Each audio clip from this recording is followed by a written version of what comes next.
Welcome to The Explainer. Let's just jump right into it today because we're looking at one of Carl Jung's most profound and honestly most misunderstood concepts. If you've ever felt just inexplicably exhausted, emotionally drained, or kind of lost in your adult life, even when you're doing everything right, well, the answer might not actually be in your calendar or your stress levels. It might actually be hiding in the very foundation of your psyche. So today, we're decoding the living archetype of the inner child.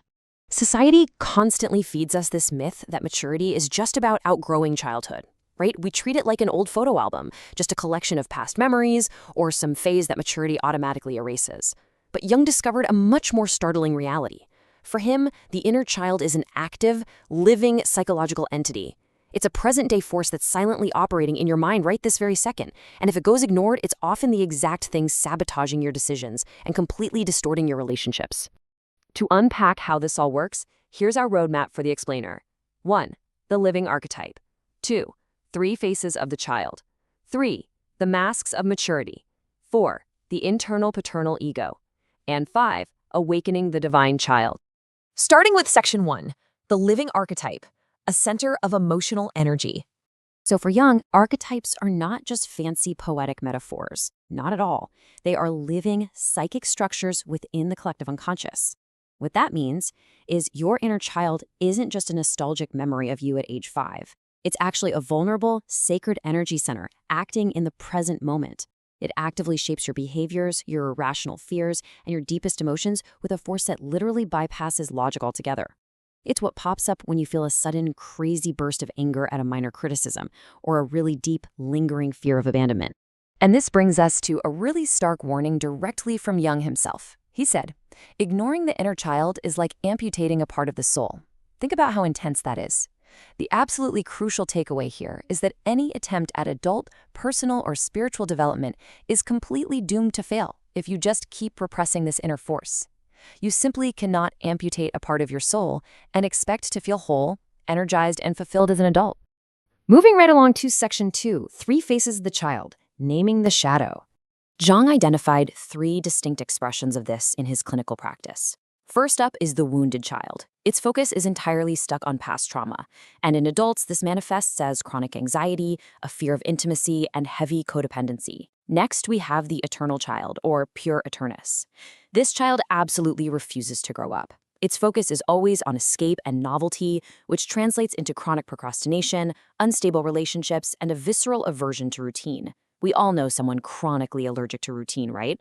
Or if we're being honest, maybe it's us. And finally, the divine child, which is our ultimate goal. This is your core source of intuition, wonder, and profound spiritual potential. But the tragedy here is that when the wounded and eternal children are ignored, they operate in the shadows and completely suffocate the creative potential of that divine child. Which brings us to section 3, the masks of maturity hiding the pain. Since society really doesn't tolerate the wounded or eternal child very well, we're taught from an early age that big emotions are a sign of weakness. So to keep ourselves emotionally safe, we build an empty shell. We put on masks.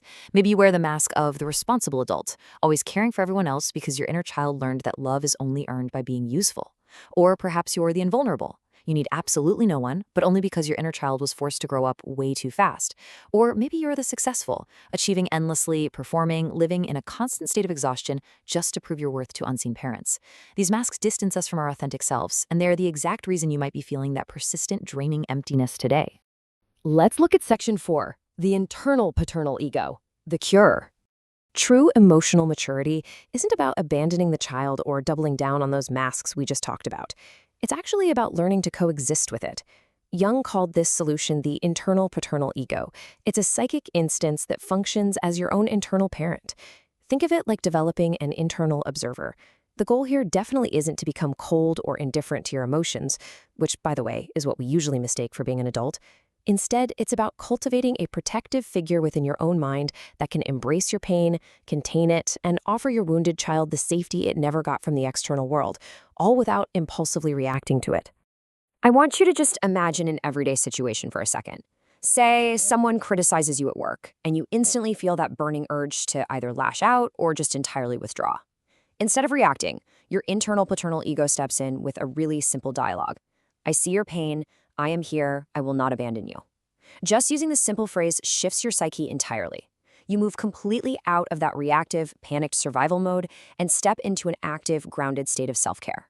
You start to recognize that it's not the adult who is devastated by the criticism. It's the wounded child reliving an old pain. Let's get into section 5, reparenting, healing in practice. This is where the rubber meets the road and we transform Jungian theory into practical daily tools. Reparenting yourself requires 3 pretty revolutionary steps.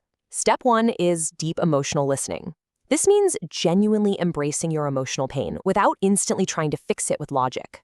Remember, your inner child doesn't want to be fixed. It just desperately wants to be validated.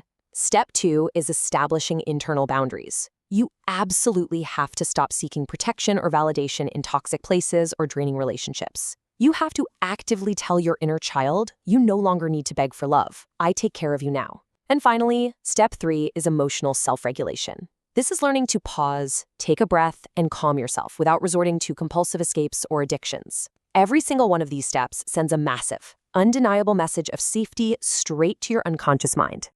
And that takes us to section 6, awakening the divine child, the transformation. So what actually happens when we commit to this inner work? Well, when your wounded child finally feels heard and safe, it stops screaming. It stops sabotaging your relationships and your career just to get your attention. And the transformation is honestly profound. The energy that was trapped in your psychological defenses gets released. Pain gives way to incredible creativity. That deep feeling of lack makes room for genuine, real connection with others. And your chronic anxiety transforms into a peaceful, grounded presence. The divine child finally emerges, bringing you true emotional freedom and a real sense of wholeness. You no longer have to just survive. You can finally live. As we wrap up, I want to leave you with a question to really reflect on today. When did your inner child need someone the most? Take a moment to genuinely think about that, because recognizing that specific moment isn't just about dwelling on the past. It's literally the very first step in stepping up to be the protector you always needed. Start that internal dialogue today, offer yourself that grace, and just watch how your life begins to transform. Thank you so much for joining me on this explainer, and I absolutely can't wait to dive into our next topic with you.